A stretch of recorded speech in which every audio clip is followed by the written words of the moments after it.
Hi, my name is Sheri with Pro Barn Management, and I want to welcome you to my barn, Vinland Stables. And I'm standing in my arena where, if you look behind me, they're setting up for a virtual horse show. When I wrote my book a few years ago, I really started to understand that people needed a visual of how we do our chores as something added to get them to understand what I was writing about. So that's why I created these videos, and I want to thank you for watching them. And my goal is to hopefully educate a little bit and to answer some of your questions and to help you make your horse boarding stable all that it can be.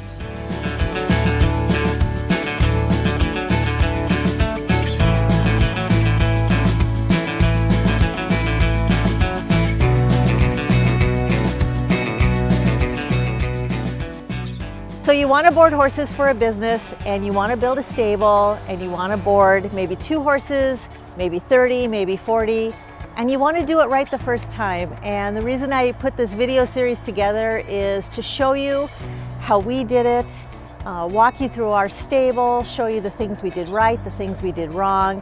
And this particular video is going to be all about building your barn and structurally, how to design your tack rooms, your stalls, your hay and grain room, and how to put it all together so that your chores are easy and you're not losing money.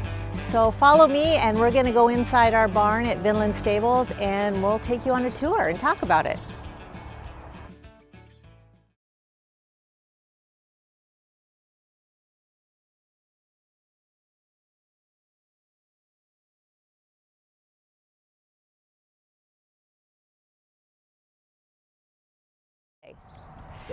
If you want to board horses and you want to build a stable, the first thing right off the bat that you need to do is you need to check with your county and where you live on what the zoning laws are. And you might need to have an approval for a conditional use permit. You might have to have other permits, a building permit, a waste permit for the manure.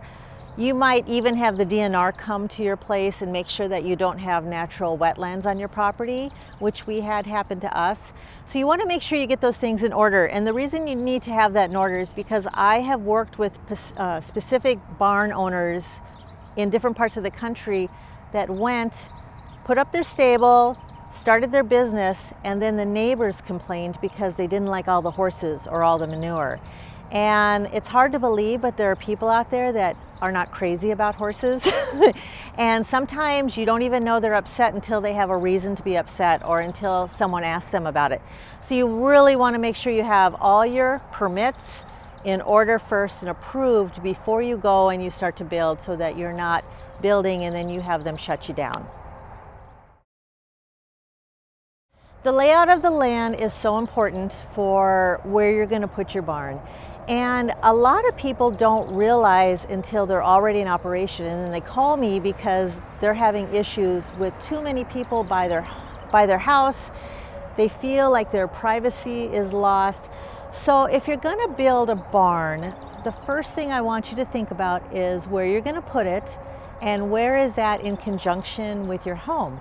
Because you have to remember that once you open up for a business, you're going to have people at your stable at all different hours of the day, depending on what your barn hours are.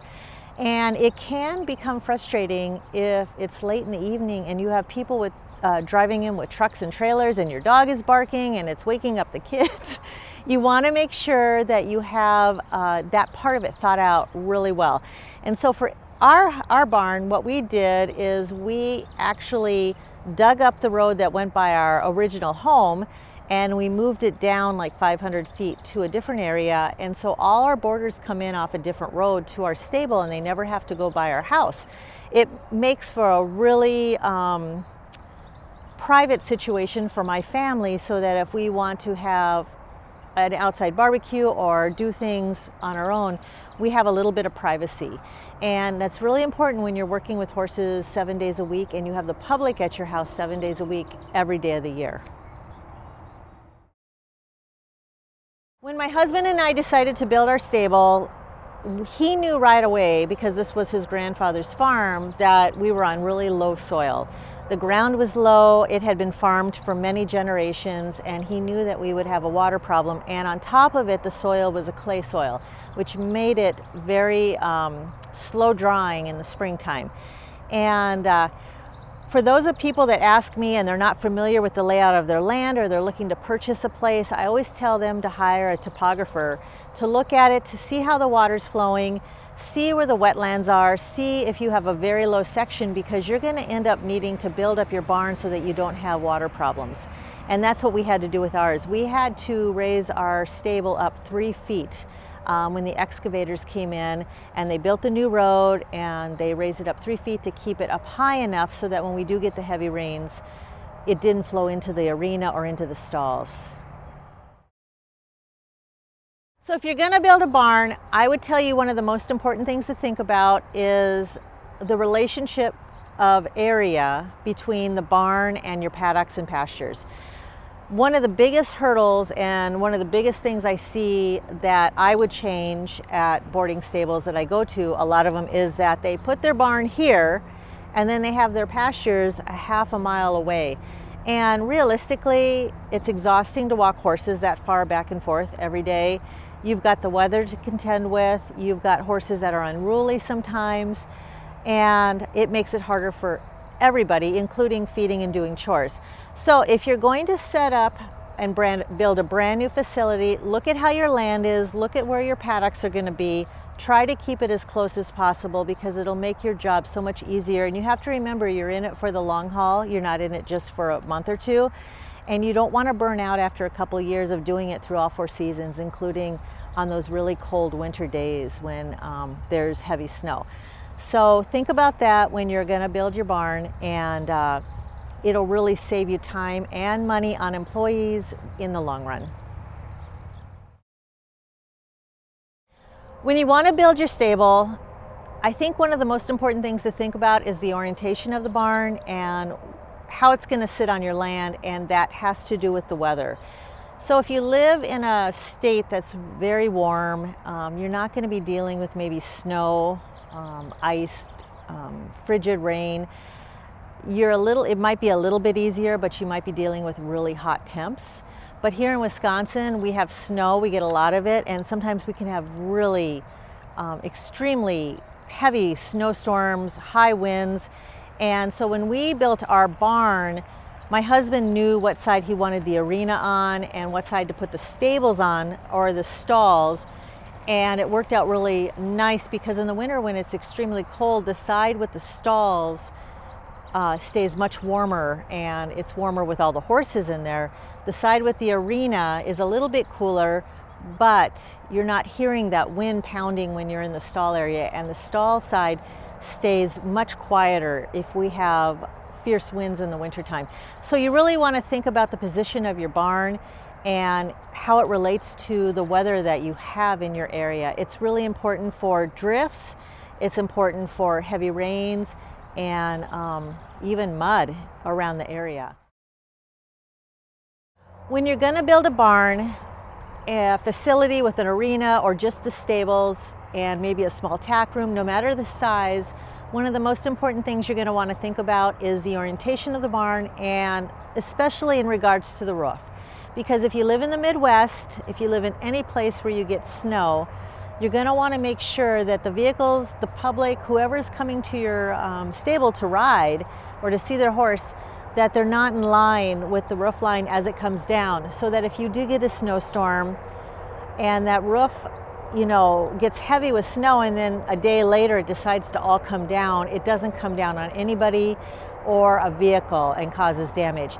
A lot of people don't think of that, and then they have snow, and then they have a problem, and then they have to move cars to other places during the winter because they have snow coming off the roof and they're trying to plow snow. And so if you take a look at our barn, you'll notice that our cars are parked in the front, and the roof line comes down this way from east to west, and that way we don't have to worry about vehicles at all getting crunched by all that snow that comes down. So it's just something to think about when you're designing your barn and the roof line. You want to really make sure you have it in a position that can handle the snow and it doesn't do any damage or hurt someone when it's coming off the roof. Ground condition is so important, especially if you're going to board horses. And a lot of people will ask me about what type of ground condition. Do you put drain tiles in? Do you add fill? What size your paddock should be? How many horses in a group? All these things you're going to think about when you're looking at your land, especially if you're going to build, put up fencing, and have a large number of horses. And you're going to want to think about that. And in some of the other videos, we'll talk a lot about that. But I really want to go briefly over the idea of, look at your ground condition. If it's clay soil and you're in an area where it rains a lot, you could have problems with mud. And if you don't have good drainage, you might have those horses in for a little bit. We have a horse playing here with the gate. But you could have horses that need to be in for a couple weeks during the spring after the frost is coming out of the ground and the snow is melting and you have rain. And it's something to think about as far as those horses being in, or are you going to add fill? Some people, I've seen people do it all different ways, but the most important thing is to make sure that it's safe for the horses. So you really want to look at how much land you have and what your ground condition is, because in the summer the paddocks might be perfect, but I guarantee you when you get rains in the fall, or if you're dealing with snow and then a melt and then a freeze and then a melt, if you have any areas that are low and the snow melts, it'll freeze again and then you'll have ice problems. And you want to make sure you have all that under control. So I'm going to try to get you to think about all that ahead of time, and we'll talk about that later on. But I want you to make sure that if you can jump ahead and think of those problems that could arise beforehand, then you won't have as many issues when the storms come and then you're dealing with frost or ice or snow or mud. I can't stress enough how important it is to get an attorney, and I want you to have one. I would suggest on day one of when you're going to start your business venture. That means setting up your LLC or corporation, however you're going to do it. And from there to signing the contract with the builder, make sure you're legally protected in case something goes wrong in the building. And you're going to follow that through all the way to when you're boarding horses, because the reality is when you're boarding horses, anything can happen, and sometimes people get emotional. They want to put the blame on something, and if you're the barn owner, it's going to usually fall back on you. So one of the first things out the gate is I want you to get an attorney. And if I can say anything, it's worth it to pay a little bit more and get a really good attorney who knows what they're doing. We've been in some lawsuits here at our barn, and our attorney was with us through the building process all the way up till last year when he retired, and it really was a peace of mind knowing that I could call him at any time and say I have a little problem, an issue with either a client or a situation, and he'd walk me through it. So remember that that is probably one of the most important things you do, and that's all part of having a business. Don't skip out on that.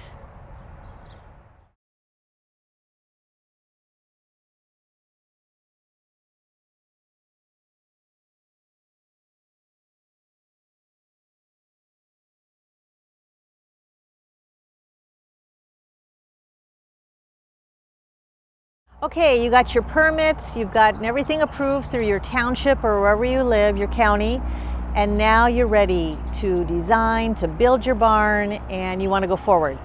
And I'm going to take you inside our stable, and we're going to show you every part of it, and I'm going to talk about the things we like, the things we wish we'd have done different, and we're going to talk to you about it with all 4 seasons in mind, because it really does change from summer to winter here at our barn, and with that the job changes a little bit too. So come with me and I'll take you inside our stable. One of the things you're going to want to think about if you're going to build a barn, and especially if you live in a state where the weather changes a lot and you get really cold weather and a lot of snow, is you're going to want to think about your doors where the horses are going to be coming in, or you're going to be bringing in a skid loader or machinery. People are going to be coming back and forth. It's really important. And one of the mistakes David and I made is we had put our sliding doors, we put them on the outside of the barn. And in the summertime, it's great because they're open and they slide really easy.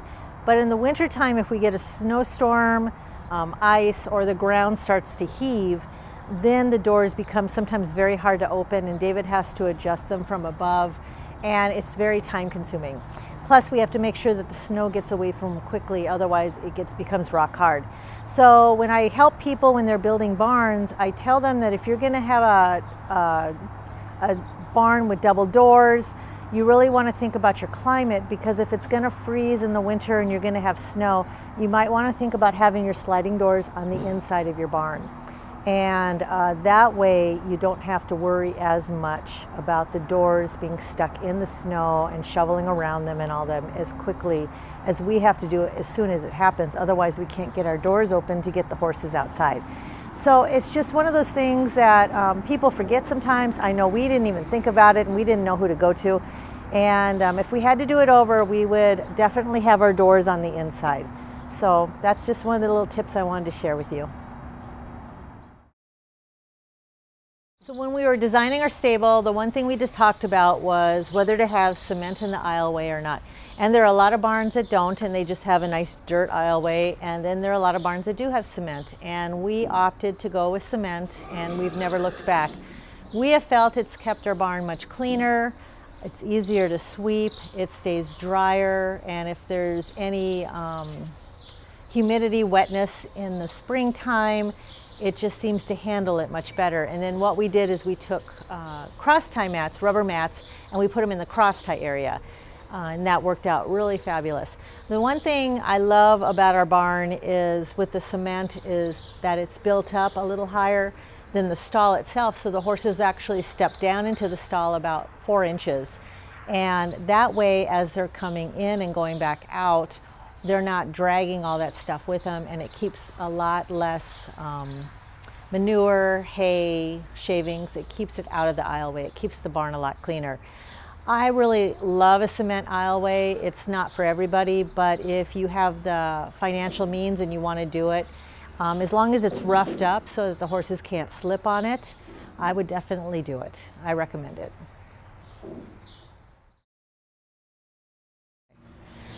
So when you're designing your barn and you're going to have your aisleway, there's lots of different schools of thought on it. Our aisleway is 12 feet wide, which is really nice for horses when you have them in cross tie areas or you have to pass by a horse. I feel like there's plenty of room.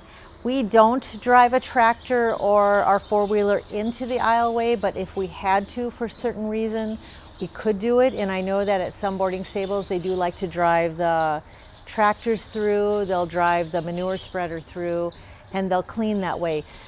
Barns that have a too narrow aisleway, usually those employees tend to have more problems getting in and out, getting the wheelbarrow from point A to point B. What if a horse has to come through? It's just all the different things you're thinking about during the activity of a barn. So I really like a 12-foot aisleway. It's plenty of room to get the job done, but if my husband needs to drive his truck in here, he could. So width is kind of important. Narrower, I believe, can cause a higher risk of safety issues. So sometimes a little bit wider is better.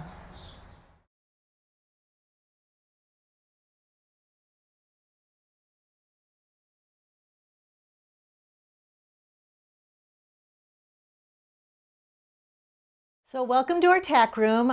In our barn, we house 27 horses, and when deciding how many tack rooms or what size tack rooms, it was really hard to figure it out, and so I went to a lot of other barns, I saw what they had, and the one thing I noticed is I felt that the tack rooms were too crowded, too small, so we opted to have 2 tack rooms in this barn.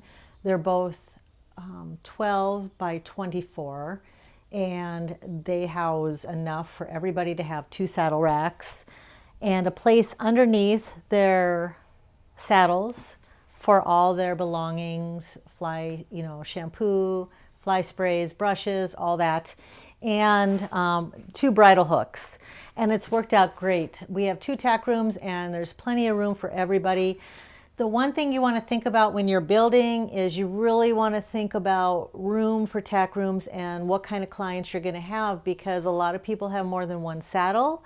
If you have a horse that's going to be used for Western pleasure and hunt seat, you're going to have two saddles. A lot of people have a work saddle, they have a show saddle, and they're going to want a place to put it. I'm pretty kind of strict on how we do things in our tack room, so I don't allow people to set up extra saddle racks to put a third saddle. They either have to put them on top of each other or put them in their horse trailer or take them home, because otherwise it just grows and you have too much stuff everywhere. So if you're going to build tack rooms, there's a lot of different ways you can do it, and some people will build cabinets and everybody has to keep things in the cabinets, and I loved that idea when we were building, but we just didn't have that as part of the financial means when we were taking out our mortgage. So we opted to do it this way, and people will do that, or they will let people just put smaller cabinets like we do. The most important thing you want to do when you're dealing with clients and room is you want to be very precise on where everybody is going to put their stuff and how much stuff they can have, because if you let them, it'll just keep growing. And what I do is with every single saddle rack, they have numbers on them, and the numbers match their stalls, and that way we don't have drama, because if you're in stall 20, then that's stall 20 saddle racks, and we don't have a problem with people using other people's saddle racks, moving stuff. And if you board horses long enough, you're going to see a lot of crazy stuff. And I have found that you just need to kind of have the barn rules out in place and say, this is how we do it. We don't touch other people's stuff. We don't move people's saddles. And I would give everyone ample room so that they can bring all their stuff, but if they have too much stuff, some of it's got to have to go home. So if you're going to design your barn and you're thinking about size of your tack room, a 12 by 24, well actually two of them, because we have two tack rooms, has been wonderful, and plenty of space for everybody to bring in their stuff. And also our tack rooms are insulated, so they stay warmer in the winter and actually cooler in the summer, and we use dehumidifiers so that we don't have any problem with the leather molding. And though that's a huge asset for a boarding stable, and definitely if you do your tack rooms right, it adds value and it shows that you care about the client's saddles and bridles and all the stuff that they've spent a lot of money on.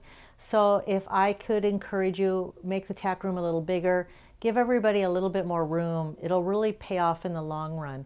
And then we'll talk about later on about the different rules that you're going to have when we're talking about barn rules and some of the things you can do to keep the tack rooms clean and keep everything in order.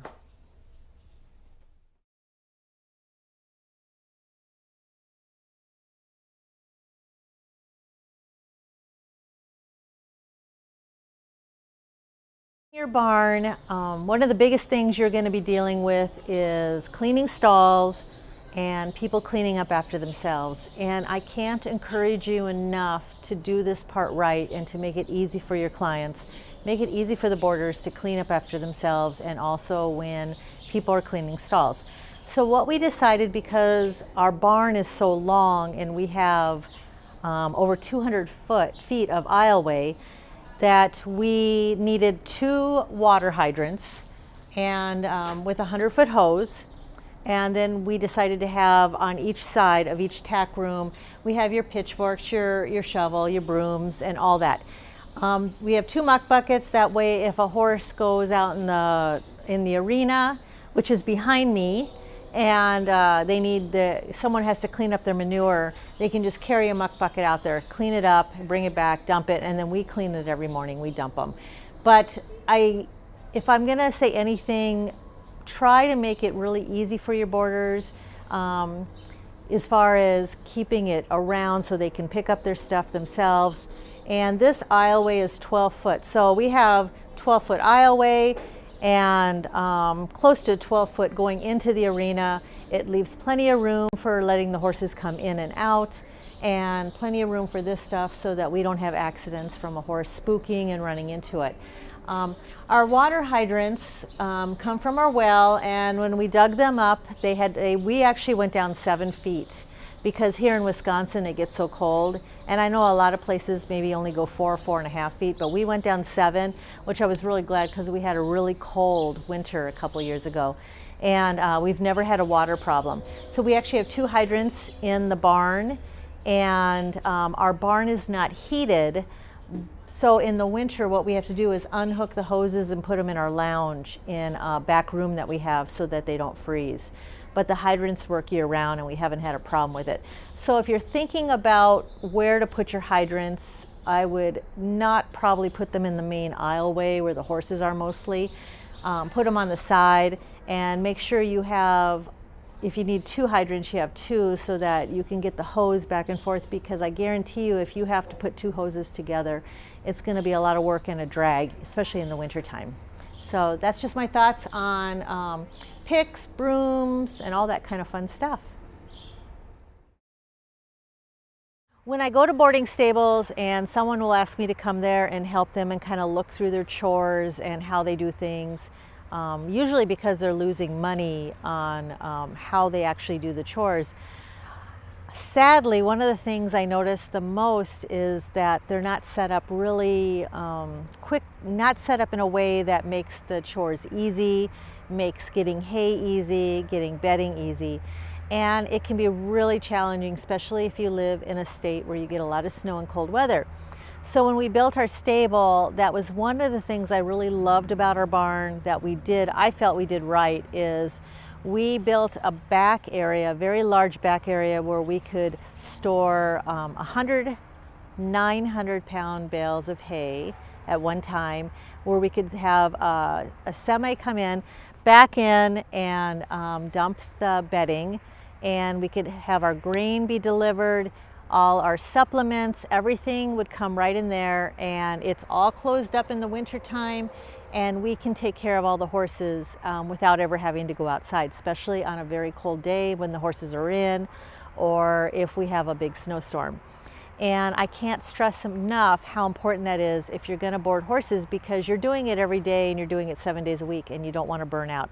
So if you're going to build, think about your barn and think about where everything is going to be laid out as far as your hay and your bedding and your shavings, because you want it to be easy for the employees, you want it to be easy for you, and if it takes them twice as long because your hay is in another barn or the grain is in another barn, you're not only losing money on employees, they're going to get burnt out when it's pouring down rain or it's extremely cold. And you want to make it easy for everybody so that they stay longer and that you do you're in it for the long haul. Just remember, you're doing it not just for a couple months, but for years. You're going to be boarding horses and you want to enjoy your job even after 10 years. So I'll take you in. You can look at our stable and how we did the setup in the back of our barn and give you a visual of it. So we're in our shavings room, and the one thing you're going to want to think about if you're going to board horses and you're going to have horses in stalls is, are you going to use bag shavings or are you going to use bulk? When we first built, we tried bag just because I was thinking, I don't know, I guess I thought it would be cleaner, neater, it would look nicer back here. And we bought 1,000 bags of bag shavings, and I realized quickly how much work it was to open all those bags, carry them, get them over to the stalls, and I didn't want to do that with 27 horses, and it was much more expensive. So we changed to bulk right away, and it's great because we'll have a truck come and it'll back up into here, and it has a walking floor that pushes the bedding out, and they come once a month and they put the bedding there, and we absolutely love it. So if you're going to build a barn and you have access to a truck that can deliver bulk, I guarantee you you'll find it so much easier. So our bedding is stored here, and then if you look over here, we have our grain stored here, and I have my own grain and our boarders have their grain, and it works out really nice. We keep it here, it stays dry and clean, and then we have a way to get into the hay room, and it If the weather's bad, all this is closed down and I can walk in here, get the bedding, get everything I need, and never have to go outside. So this is the other part of our back room that's connected to our stable where the horses are. And this is where our hay comes, and it will come on big, huge flatbed trucks with wagons, and we use the 900-pound bales of hay. But if you're gonna board horses, you can use whatever kind you want. If you want to use the round bales, the small square bales, we love these kind. They're less labor intensive, and this area here can fit 100 of these large 900-pound square bales that my husband would unload with a skid loader. So we have these big double overhead doors, one on that side, one over here, and we can fit anything in here, big enough equipment to stack these, and it's very easy to do. I guess my big thing is no matter what type of hay you're going to feed and in what form it comes in, you just want to make sure you have storage so that when you are feeding the horses, it's easy to get in here. And when it's easy to get in here and feed it to the horses, the job is less labor intensive, and in the end of the day, you'll like it a lot more. If you're going to build a barn, you really need to think about your grain and supplements. Equally as important as everything else, you want to have a place where you're going to put them, and you need to think about what you're going to offer for grain and supplements, because that will really determine how many garbage cans you have full of grain, or smart packs, canisters, whatever you're going to use. You want to make sure you have enough room. If you don't have enough room, you're going to feel crowded, especially if you're trying to feed 27 horses or more or less. And so when you're thinking and you're building an area, I really like that everything we have is back here by our hay. It's easy to feed. We can shut a door over there if we need to separate it so the horses can't get back here in the wintertime. But more importantly, just make sure, give yourself enough room. Build your barn a little bit bigger for storage. It's better to have enough room than not have enough, and then you feel like you're crammed. So one of the things I want to talk about real quick are fire extinguishers. You know, barns that were built 25, 30 years ago, there may have been a chance that the state fire marshal didn't come by back then and do a check, but nowadays in most states they do. They want to make sure that your barn is up to code with the electrical, how you store your hay, and your fire extinguishers. And they come here at our place in this county, they come twice a year, and we have to have certain fire extinguishers, and it all costs money to have everything checked. So when you're thinking of building your stable, you want to make sure you build it right the first time with the proper codes in place. Even though you may not have anyone living in the barn and it's housing animals, there still is certain codes that have to be in place for your insurance, for your county, and fire extinguishers are a part of it. So you really want to make sure you have them placed properly in every area of your stable. And just remember, this is all part of figuring out the cost of building a barn like this. It all adds up, all those little things add up. And if you do it right the first time, then you're not caught off guard once you have boarders and your expenses all kick in. One of the things you need to think about is your manure, because you're going to have a lot of it if you're going to board horses, and where you're going to put it. I think one of the biggest issues I see when I travel to other boarding stables to help them is when they've designed the layout of the stable, they have the manure pile so far away that it's really kind of tiring for the people cleaning stalls to get the wheelbarrows there. And you have to remember you're doing it in all 4 seasons. So when we designed our barn, we did make sure that we could keep our pile real close. My husband from there can put everything in a skid loader, put it in a manure spreader, and take it out in the field. We're very fortunate that we can do that, but if you can't get rid of it on your own property, you need to think of other options. One of the things people will do is they'll compost their manure and sell it or give it away, which is great. And the other thing is you can pay to have it picked up.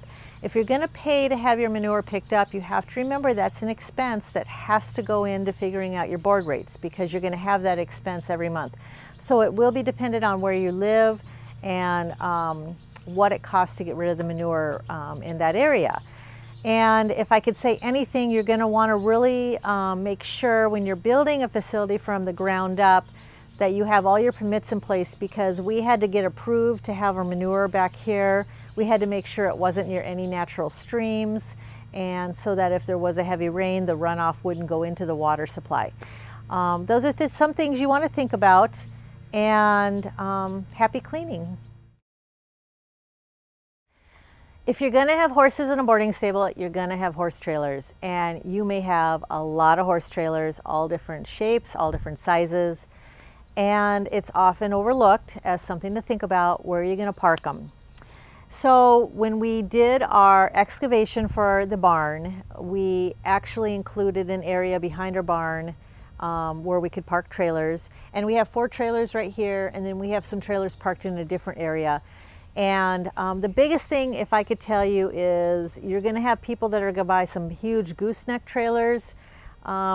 If you're going to park trailers at your place, make sure you have a place that they can get to them easy so that they're not stuck in the mud or the snow. You can decide if you want to charge for trailer parking. Some barns do it, some don't. And I guess my little tip for the day would be, if you're going to have people parking their trailers on your property, give them assigned places where they park every time, so that way you don't have drama when someone comes back from a horse show and someone's parked in their spot. Everybody knows their spots, they know where to park their trailers, and it makes life pretty nice. So just think about trailers. If you have a bigger facility, you could easily have 20 trailers on your property, and you need to know where to put those. And you want to be able you want the boarders to be able to get in and out as quickly as possible with their horses, and easy for everybody. And it's often overlooked, but it's really important in a well-run boarding stable.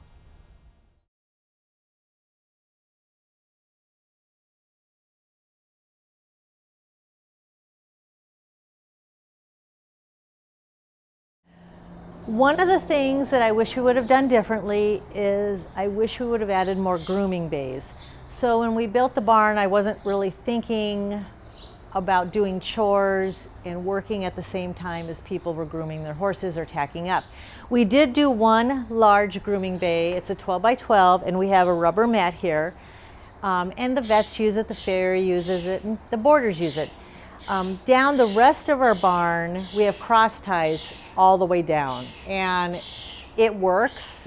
But when you're doing chores and you're bringing horses past, you have to really be careful. It can be a safety issue. I've been kicked going by a horse with another horse as the horses were kicking at each other, and I learned real quick to get each horse out of the way. So if I could recommend, if you're going to build, I would recommend putting in several grooming bays, and even if you need to make them a little bit smaller. If I could suggest anything though, I wouldn't make them any smaller than 10 feet wide. Normally veterinarians and farriers like them a little bigger, because if the horse tends to spook or blow, they can get out of the way fast enough. So ours are 12 by 12.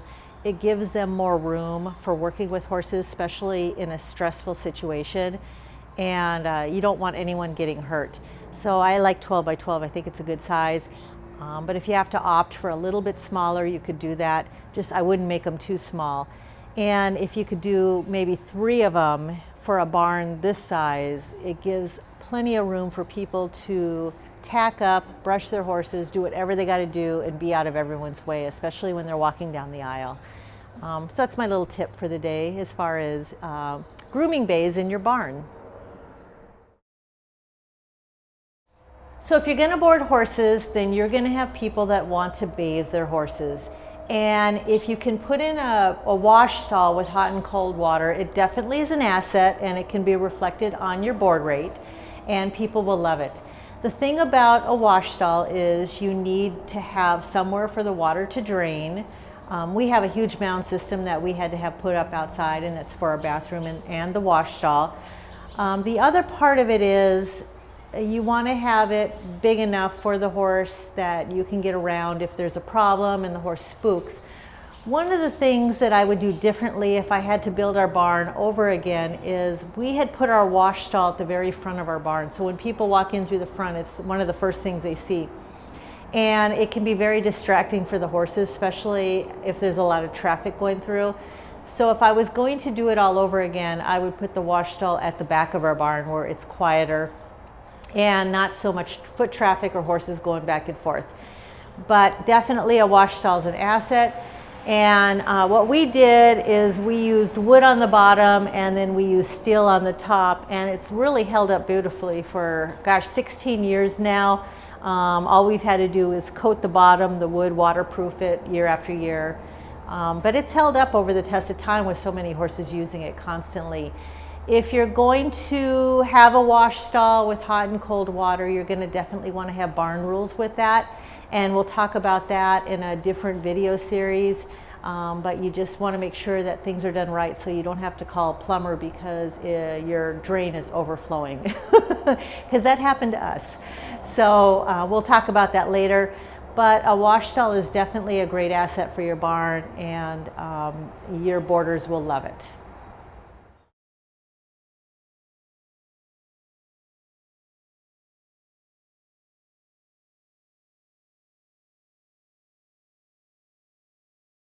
So if you're going to build a barn and you decide you want a heated barn, most likely you're going to have a lower ceiling. Your walls are going to be much more insulated. Your ceiling's going to be much more insulated. We have an insulated ceiling, especially so that we don't get what they call an indoor rain when everything is dripping in the springtime. It also does keep our barn a little bit warmer, but our barn does get below 32 degrees. But you're going to even want it to be more extreme than that if you're going to have where you want to keep your temperature above 32 and you happen to live in an area up north or anywhere where you get really cold temps. You want to really put that all into thought as far as the expenses go, so that you're not paying so much out every month that you're losing money, or that you have to raise the board so high that your boarders can't afford it.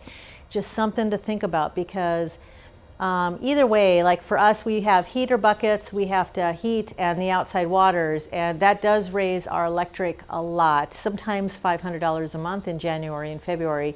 And you're gonna be heating a barn, maybe even an arena. So you really wanna weigh out the options.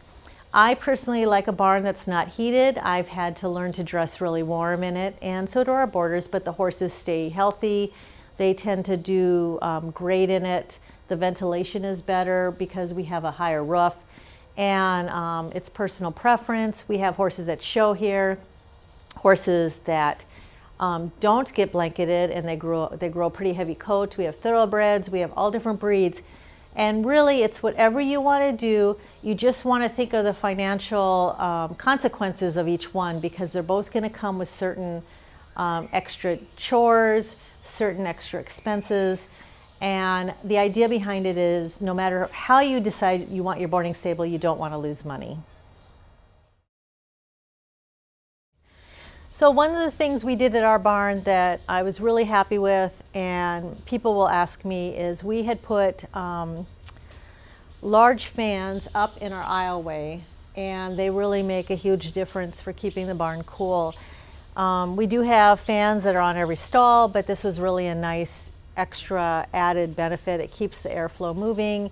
And these were fans that are made for agricultural use in barns, which made a huge difference. And they're not expensive to run at all, so I highly recommend them.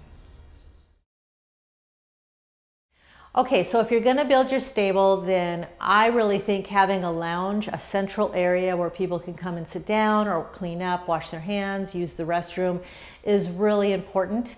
It doesn't have to be anything fancy, it doesn't have to be huge, but it really is a nice place, especially if you live in a cold state where the weather gets pretty frigid.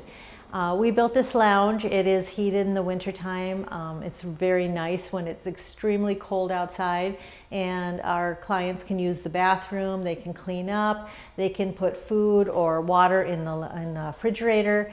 And we also have a utility room, which is part of this lounge, that they can store all their medicines, anything that might freeze. that they're worried about the temps getting too low, they can put in there, which is really nice. And we don't let the public go into that room. It's considered the private room. But it's really important to think about what kind of clients you're going to have. Are you going to have family come? Are there going to be other people trailering in? And having a lounge of some sort is really an asset. It's a plus to your business. I think you don't have to have a bathroom. You can have a porta potty outside. A lot of barns do that, but it was definitely worth for us to put a bathroom in. And we even put a shower in if people wanted to shower before they went to work. It definitely added value to our business. And it's just very comfortable for people to come and they want to sit down and talk after riding. And it's a central location and they can still watch people ride even while they're in here.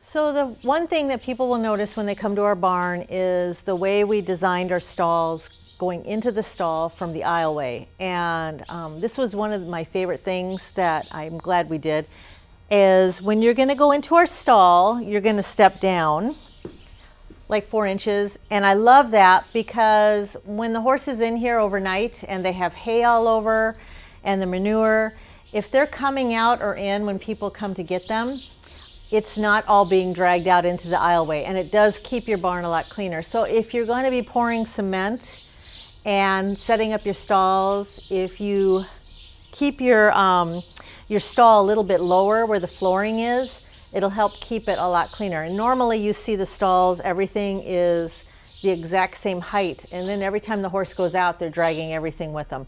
This does keep the barn a lot cleaner. So there's 2 schools of thought, and you have to decide what you want for your barn. And what I'm talking about are the dividing grills. So a lot of barns will have a complete solid wall that goes all the way up so the horses can't see each other.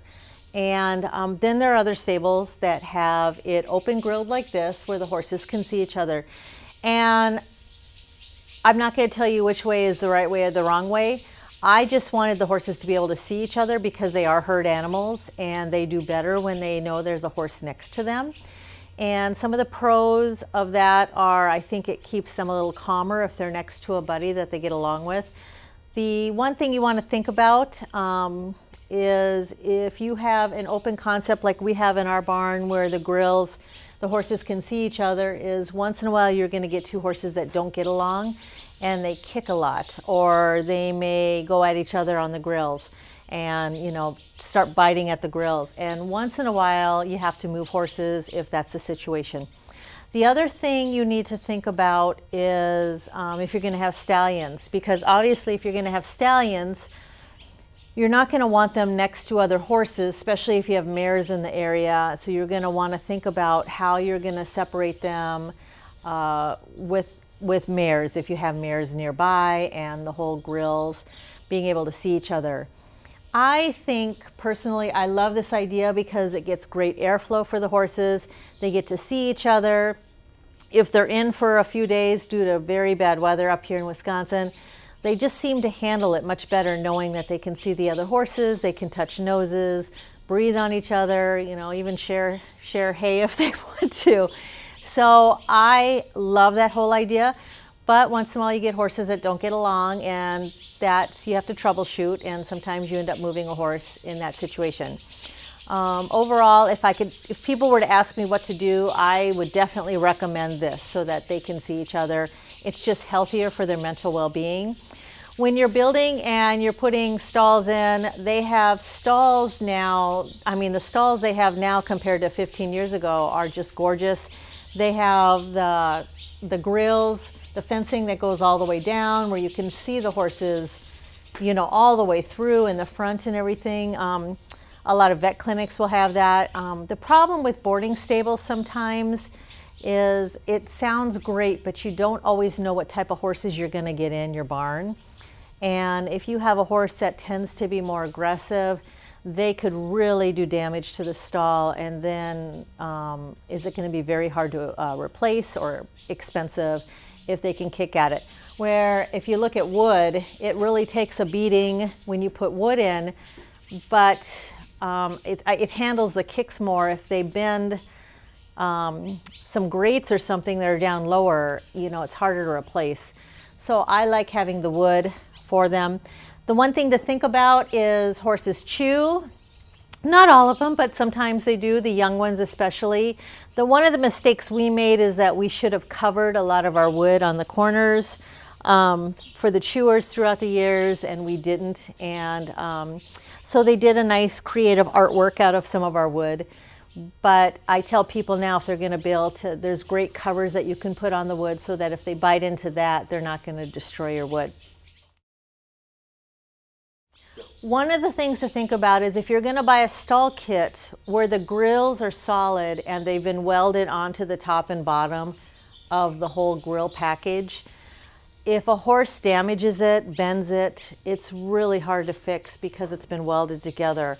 Where if you get one that you can pull out the actual grill that's been bent, it's much easier and it looks nicer in the long run. So it's just something to think about when you're looking at your packaging, when you're looking at stall kits and what's out there. And I would say sometimes trying to save a few pennies here could cost you more in the long run. So for us, it was worth it to buy a little bit more expensive stall that would last us easily 20 years. And when we clean it up, it still looks like it was on day one. So it's just my little tip for the day. So we're inside one of our stalls. This is a 12 by 12 stall, and often people ask me, what do we do for the footing for the horses? And what we chose to do is we did screenings, which for most people, they recognize it as gravel roads, what the construction workers will put on gravel roads, and it compacts down and it gets real hard, but not as hard as cement, and it stays real firm. So if you look at our stall here, which is open in the front, we have actually 6 mats, and the mats are 3/4 inch. And these mats have been here for 16 years now, and they're just butted up tight against each other. And what's nice is if a horse urinates, there's the shavings, or it will go down into the screenings, and we don't get that urine smell here, which is really nice. People have asked me about cement, and I personally, if you don't have to use cement underneath, I wouldn't. But I know some people take apart barns, dairy barns, and the cement is already there, and then they'll put a thick mat and the horse will be fine. But I really, I'm glad we did the screenings here. So the horse will step down into it. We have our bedding and then the 3/4 inch mat. And you can actually, for us, when we were buying mats to save money, we actually went to our, here in Wisconsin, they're called Fleet Farm, and they have what they call cow mats. It's the same thing as horse mats, but a lot cheaper because it doesn't have equine on it. And we had to buy enough for 27 stalls, and that was 6 per stall, so it was quite a bit of money. But we saved a lot of money because we bought cow mats instead, and it worked out good. So anyways, that's what we do for mats, and then we have our shavings here, and we don't bed real heavy because the horses do go outside all the time, and they do just fine. So if you're going to build stalls, the big thing is you want them to last for a long time. You want them to look nice, even if they're dirty. You want them to look nice and not be bent up. And you're in it for the long haul. You're in it for maybe 20 years. Maybe you're going to board horses for 20 years, and you want the stalls to look straight. You want them to look nice. And so we don't allow horses to be tied on our grills. So what we did is we put these rings in the back of every stall. And it's nice because it's on a main beam, and they can tie their horses there. And that way, if there is a problem, whether it's the vet has to come out, or the horse is cooling down, you can tie them in the back, and they're not going to destroy your stall if something happens.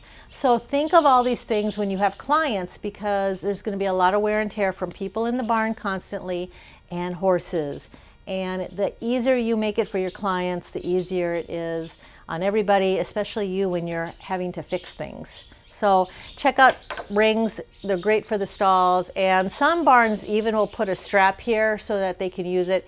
Our boarders just bring their own and use whatever they want to tie on the ring. So in your barn, one of the funnest things is thinking about, are you going to use Dutch doors? Are you going to put windows in? How are you going to do your lighting? The one thing David and I wish we would have done is put skylights above our stalls so that natural sunlight would come in. And we did it in our arena. We should have done it in our stalls, but we didn't think about it way back then. And then we thought about it and it was an afterthought. But we did put in huge windows in every stall, which we love. And we just put the bars on. These are the same grill bars as our stalls. And you have to do that because you know horses, they'll break anything.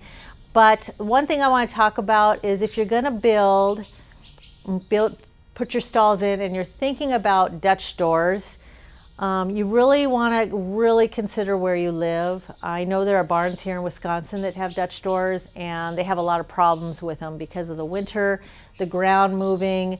Barns are not built like a house with a foundation that goes down 10 feet or whatever.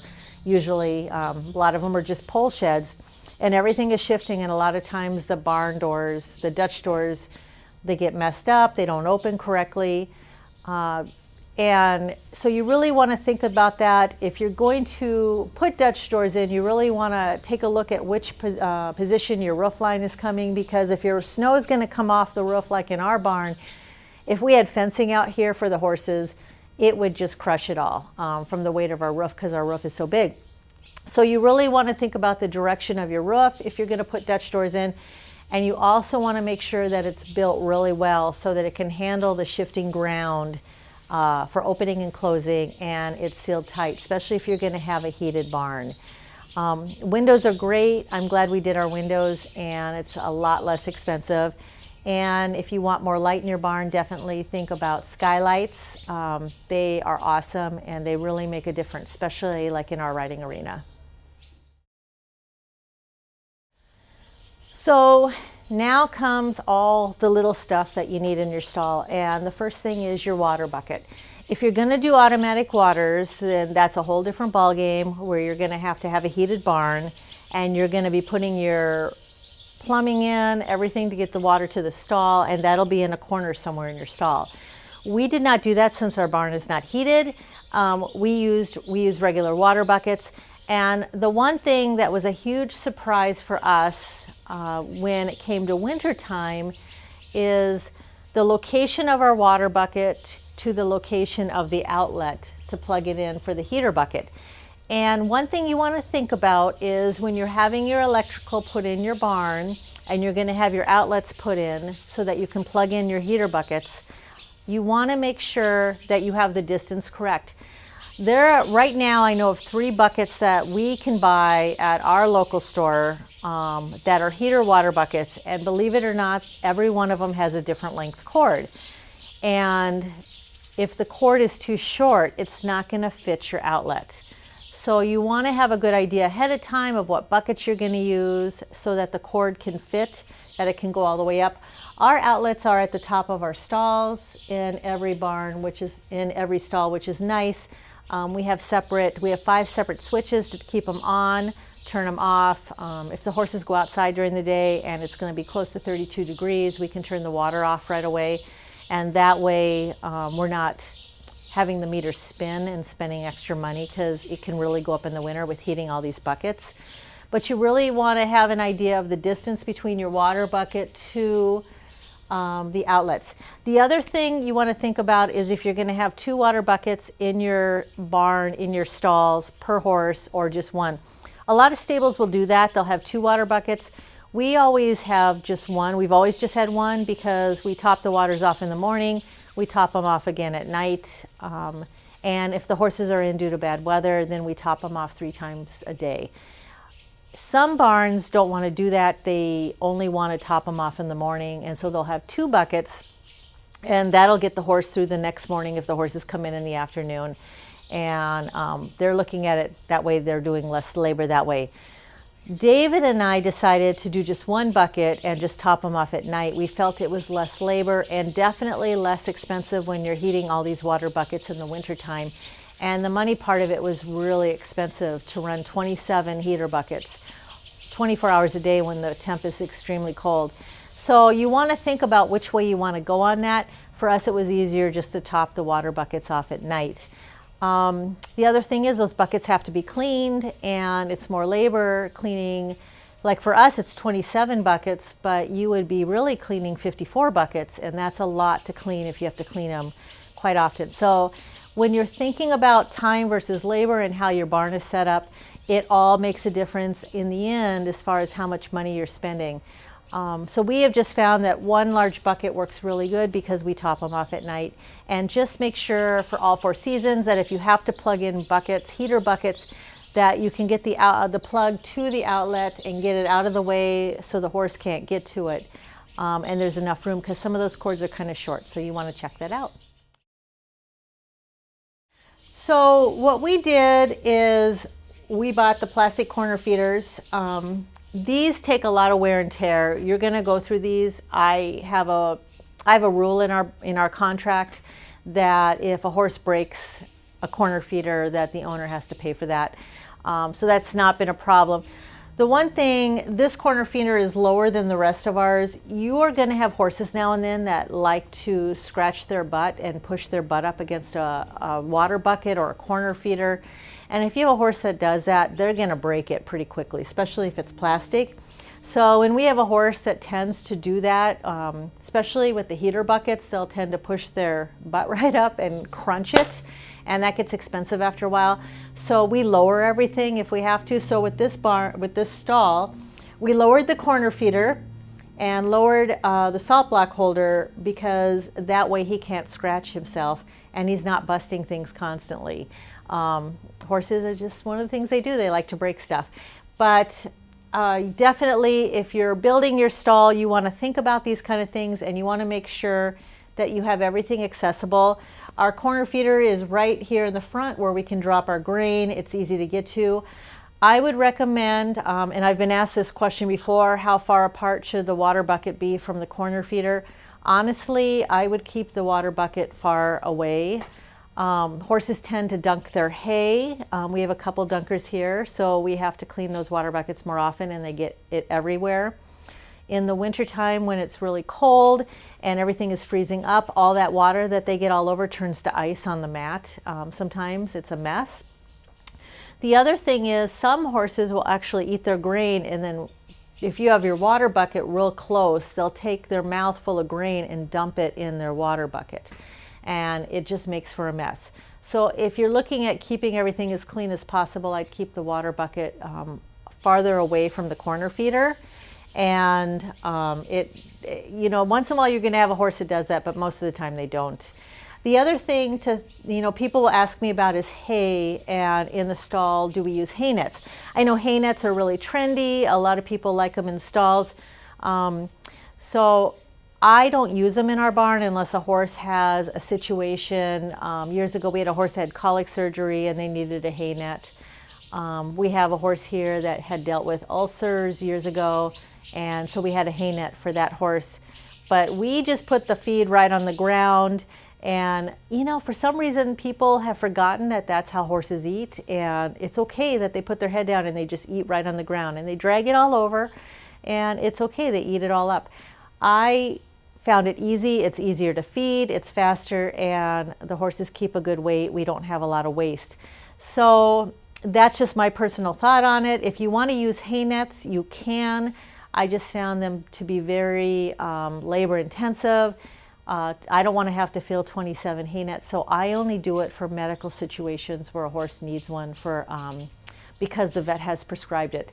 So it's just something to think about when you're feeding, and hay nets are great, you know, for the horse if you want to slow them down. I just have not had to really use one except one every couple of years. So anyways, that's kind of a little bit of look inside our stall.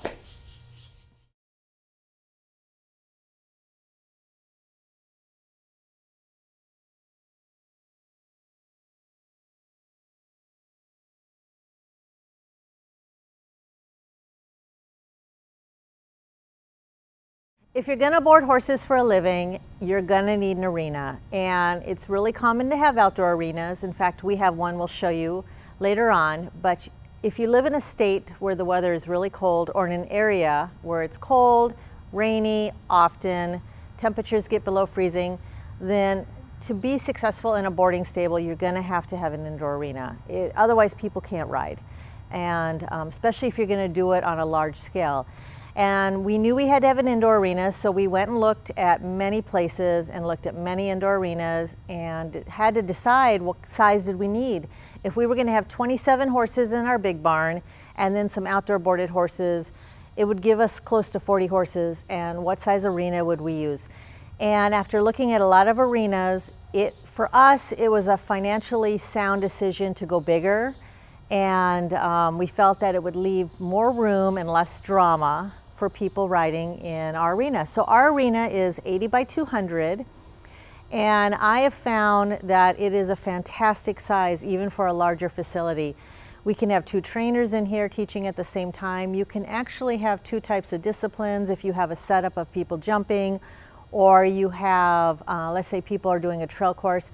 There's plenty of room in an arena that's 200 in length, and even with an 80 wide, I found it much better for people that are doing dressage, for people that, if you're going to have people pulling, their horses are pulling carts or lunging, it's just easier on the horses to have a little wider arena, especially when they're doing those 20-meter circles and all the other things that you do when you're riding or lunging. We have been really happy with it. It really cuts down on the drama because people can share the arena. Of course, there are a lot of barn rules that go with it to minimize some of the stresses that come with multiple people riding in the arena at the same time. And we'll talk about that in a different video. But as far as building an arena, if you're going to have a larger place, I would definitely say, if you can, at least go 80 wide and you won't regret it. A lot of barns are 60 wide, and you can do it in that, but people definitely feel cramped in there. So if you have the money, the financial means, you'll never regret going a little bit wider. Okay, if you're going to have a riding arena, whether inside or outside, and you're going to have boarders, you're going to have lots of toys. You're going to have jumps. Depending on the type of barn you are, you could have jumps, you could have poles, you could have balls for the horses to play with. You could have carts. It's sky's the limit, and you have to decide how much you're going to allow people to bring in and where you're going to store it. So one of the mistakes that we made that we did not really think clearly through was the fact that when people bring stuff, we really didn't have a place to store it. And so if you look at this would be the north side of our arena, and you'll see on both corners we have all kinds of stuff all over. And even though everybody is super great about keeping it really nice and neat, if I had to do it over again, I would have built onto the back part of this arena through these doors and put a sliding door there and had a building back there that everybody would store stuff in, and then they would just slide the door open to bring it out and then put it back in there, and it just makes everything look nicer. I like a clean barn. I like everything in its place, but we really hadn't thought that through. So we keep everything in our corners, and a lot of barns do that. A lot of arenas do that. You'll see stuff in the corner, but you're going to be surprised at how much people bring, and you really want to think it through, especially if you're going to be an all-purpose barn with multi-disciplines.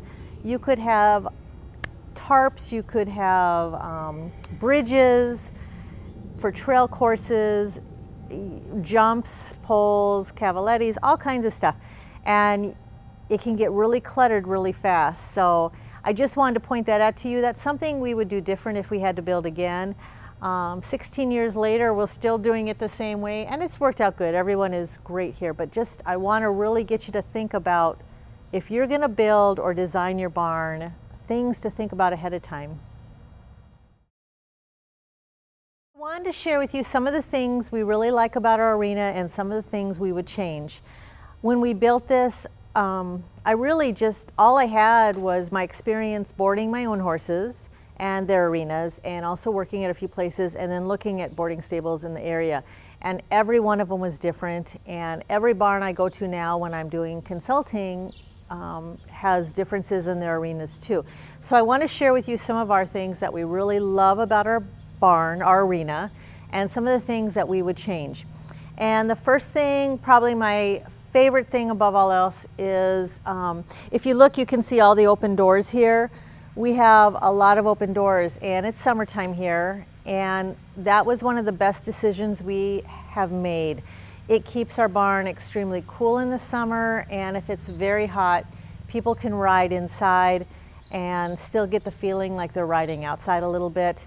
And it was definitely worth putting in all the doors to add to our facility.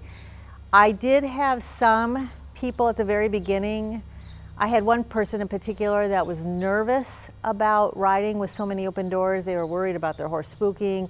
And you know, I had to come to terms with, you know, I can't please everybody. I have to do what I want to do as far as what I feel would enhance everyone's riding.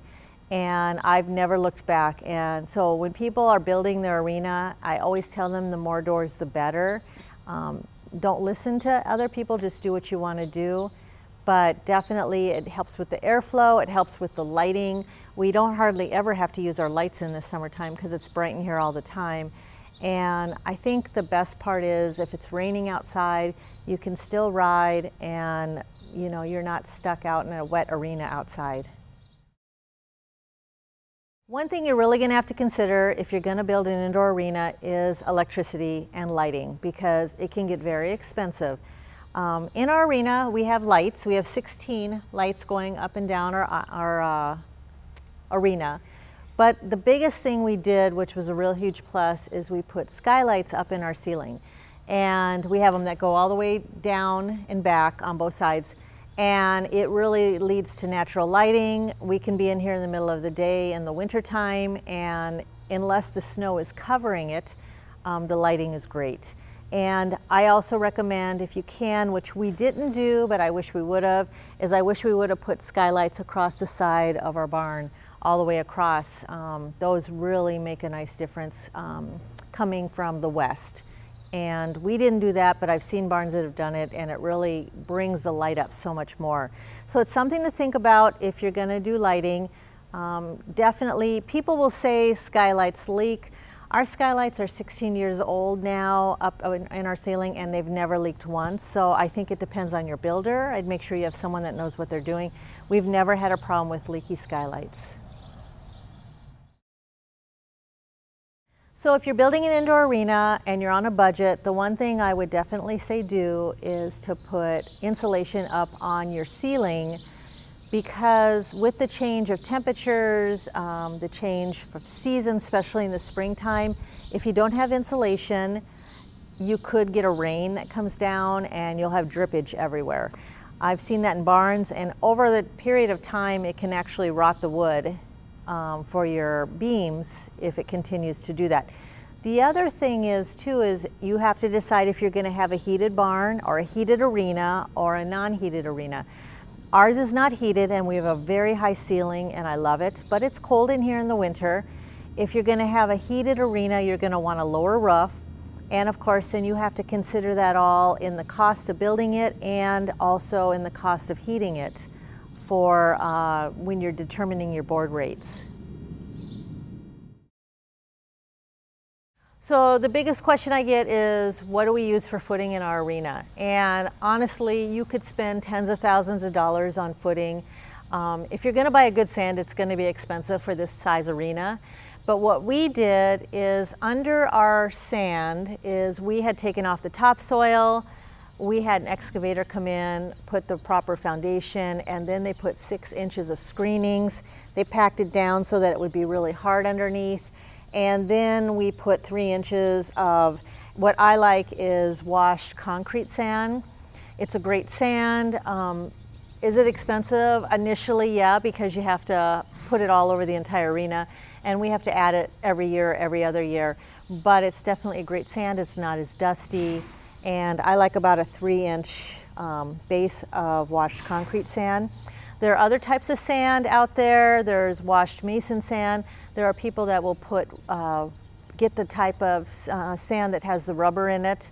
And you can, whatever your financial means is, definitely go for it. This is what we can afford, but we love it. It's a nice sand. We haven't had leg injuries on any of the horses, and they seem to do really well in it. And the best part is it doesn't get that dusty, and we don't have to water it that often. I wanted to give you a little visual of the inside of our arena and how it's connected to our stalls when you're looking at it from the arena, and why we set it up this way. So if you look to the left of me, you'll see 2 sets of double doors. Both those doors go out into our stall area. We wanted 2 sets, one for traffic, for people coming and going with their horses. The other thing was definitely for light and airflow coming through the doors that are on the outside of the building. And that way, when we have really hot days, it really keeps everything much cooler. The ventilation is fantastic.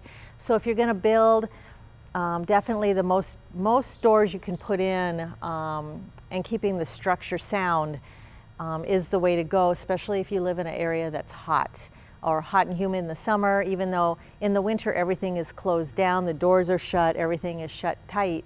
But in the summer, it really makes for a much cooler barn. If you look down to the far end of our arena, and you have to remember our arena is 200 feet long, and that's where our lounge is, and that's where our bathroom is, and the kitchen, and everything is down there so people can watch from there. And then to the right would be the doors. And it's just giving you a visual. When you're thinking about setting up your barn, you have to remember everything is about chores and maintaining your facility, and you want to have everything as easy to get to when you have equipment that you have to bring in to drag your arena, or add sand, and you have big trucks that are coming in to dump the sand. You want to make sure you have everything in close proximity.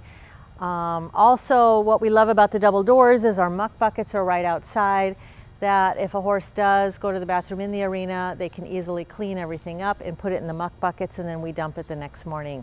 So we tried to keep everything as efficient as possible, because after all, I'm working here all day and it gets tiring, so you want to make the job as easy as possible for me and for my employees, and the same will be for you too.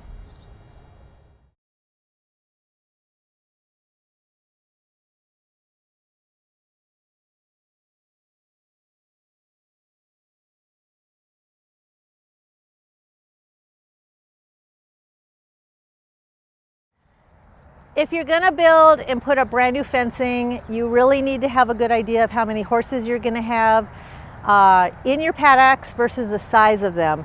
And you also wanna make it easy enough, if you're gonna be connected to pastures, to get the horses onto pasture when it's not wet. Here we've had a ton of rain over the last couple weeks, so our horses are just on dry lots, which is really great for preserving the pastures and keeping them healthy, especially when the horses have been grazing on them all summer. So those are things you really want to put on a checklist when you're going to design your paddocks, and you really want to make it efficient and safe for the horses, plenty of room for the horses, and also easy for the chores. The first thing you're going to want to think about is water, and if you're going to have horses, you have to have plenty of water for them to drink. If you're going to do tanks, you have to figure out a way to get the water to the tanks. And if you're going to do automatic waters like we have, you have to figure out, make sure that everything is coming in under the ground. It's not going to freeze during all 4 seasons. And you want to make sure it's safe for the horses. The one thing I really want you to think about if you're going to build your barn is water. And you're going to hear me talk about this a lot, and I'm going to sound like a broken record, but it's so important. It's one of the most important parts of your barn, because if you have water problems when you have heavy rains or even snow melting, you are going to really have a tough time with your business, with the horses, where you're going to put them. You might even be dealing with a lot of ice if the water is just sitting there, and your barn could flood. So in our place, when we had the excavator come out, this was 15 years ago, we knew our place was low, and we knew we got a lot of rain here in Wisconsin, so we had to actually have the excavator bring in dirt, raise up everything. I think it was about 2.5 feet from the lowest point. We had to put downspouts on our barn that go into drain tiles that drain the water off. And on top of it, we had to put a huge culvert in from the lowest point on our property here in the paddock where these horses are. And the water would drain to a ditch on the other side, and it continues to go down to a stream on the far part of the property. We had to do this because we get so much rain that honestly this paddock right here, where is the lowest point, would be flooded and it wouldn't drain out. It would stay like that for days. Now, we just had all this rain the other day, yesterday, and these horses are back out here today. And it's because we know how to get the water really flowing nicely, but it really was trial and error at the beginning. And we actually had the excavator come back the next spring, tweak out some stuff because of all the snow melting and because of the amount of rain we get here. So if I could tell you anything, talk to some professionals, make sure you get the water flowing away from your barn, because I go to so many stables and one of the biggest hurdles and problems they have, especially if someone buys a place that's already been there, is they may buy it in the summer when it's dry, and then winter comes and all of a sudden their barn is flooding out because they have excess rain, or the snow is against the wall and it's flooding because you get a January thaw, and it really becomes a nightmare for you and the chores and the horses, and you just don't want to deal with that. So in this video I wanted to give you a quick overview and a visual of what our layout looks like, just so that when I'm talking about culverts, when I'm talking about drain tiles, you'll see what I'm saying. And since we just had this rain and we're pretty wet here, you'll get an idea of our low spot and what exactly it looks like when you have a wet area and you want to get that water off as soon as possible. One of the things David and I wanted to have was an obstacle course and also a place where people could jump their horses outside. And so when we looked at the layout of our land, we found an area on the back part of our property, and one of our boarders was so kind to design an obstacle course for us, and then we had jumps put up. And it's been a great thing to have. It's an asset for your business, but you also want to remember that when you have something like this, there's upkeep to it. The grass has to be mowed. That costs fuel. There's upkeep on the mower. There's expenses that come with that. So you just want to remember when you're figuring out and you're going to build a business, and you're going to eventually, which we will in a different chapter, talk about your board rates, all that plays into it, because everything has to be maintained. The obstacle course has to be maintained. If the jumps are yours as the barn owner, you've purchased the jumps. After a few seasons of bad weather, they're going to wear out and they have to be maintained. And of course the land has to be maintained. So it's a great idea, it's a great asset, it definitely adds value to your business, but you really want to think it through, and you want to make sure you have the equipment to maintain all of that if you decide to put something like that up at your property. The reason I wanted to do this video series, and the original reason that I wrote my book, A Step-by-Step Guide to Starting and Running a Successful Horse Boarding Business, is because we built our barn, and honestly, I thought I knew what I was doing, and I really didn't. And I had to become a businesswoman overnight. I made a lot of mistakes along the way, and it was either sink or swim, and I chose to swim instead of lose everything we'd put our money into. And I realized very quickly that there was a need out there, that there were other people doing the same thing I was, that were struggling and really didn't know where to go. They were losing money and they didn't know how to get out of the financial mess they were in, or how to streamline the chores and make them easier. Now I tell people, if you're going to build a barn, the first thing you really want to think about is all 4 seasons, what it's going to look like in your business, what type of riding disciplines are you going to have? What type of people are you going to have? Are you going to have a show barn? Are you going to have a training facility with youngsters coming in all the time? Or are you going to have a trail pleasure kind of barn where people come and they just come to mingle and ride on trail rides, casual setting? You can choose whatever you want. It's your barn, your stable. I'm just here. I want to help you make your barn all that it can be. And I want you to really think about all the things we've talked about in this video to start planning ahead on what you want for a layout as far as a barn. A lot of it will depend on the weather. A lot of it will depend on the climate, because if you're in a very hot state like California, Arizona, or Nevada, you're not going to probably need an indoor arena at all, but you're still going to have some of the same expenses all across the board. You're going to have stalls. You might have turnout with paddocks, where here in Wisconsin, we have a lot of stables that have pasture land, and the horses are turned out there, which is a whole different situation to worry about. And it all takes time, it all takes money and expenses. And the big thing is, you're a business, you're not a hobby farm, and you don't want to lose money. I think that is the bottom line. If I can tell people, you want to set up your stable correctly the first time so that you're not losing money right off the start, because it's really hard when you can't hire employees because you're so tight as far as the revenue coming in. The other thing to think about, and I know we didn't cover in this video, but we will in future ones, is if you're going to do outdoor board where the horses are outside all the time, we're going to talk about that. That makes a huge difference versus horses that are in stalls at night.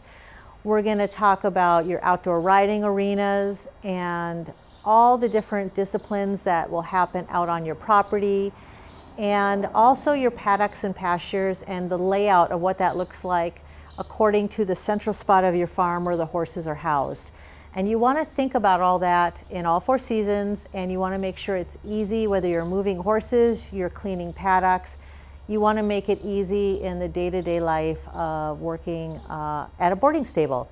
And so I hope this video has helped you, and we have so much to talk about in the future, and we're going to follow the book all the way through. And thank you for joining us. If you want to build a boarding stable and you want to build a facility, I'm going to tell you right off the bat, and this kind of stuff isn't the most exciting part of... Oh, sorry. Okay. You should take your glasses off. Oh, yeah. I'm looking. I kind of forgot about that. Oh, always all this extra time to walk horses in and out every day, or even midday feedings, it's going to cost you a lot of extra money. Ah, I got disturbed. What the heck? Why are people honking? What the heck is that? Stupid. Ah. Okay, so do I have to do that over? I would just, yeah. Okay. Just to play it safe. Oh, this is kind of tiring. How do like reporters do it when they're on camera? Yeah, no kidding. So I hope that helps. And I'm rambling there again. Ah! Okay, well, that last part, cut that off. Why do I do that? No, it's fine. We should, let's just do it once more. You know, I saw it in a barn and I thought it was a great idea, is we have tie rings. Oh, well, that's lovely. Well, do that part over. Okay, can we start by we have tie rings? Yes, that is lovely. Enough room, because some of those cords are kind of short, so you want to check that out. Thank you. Why did I say thank you? Okay, so if you're going to build an indoor arena, okay, cut. Okay, when you're building, you'll have to check. Oh my God! Cut that!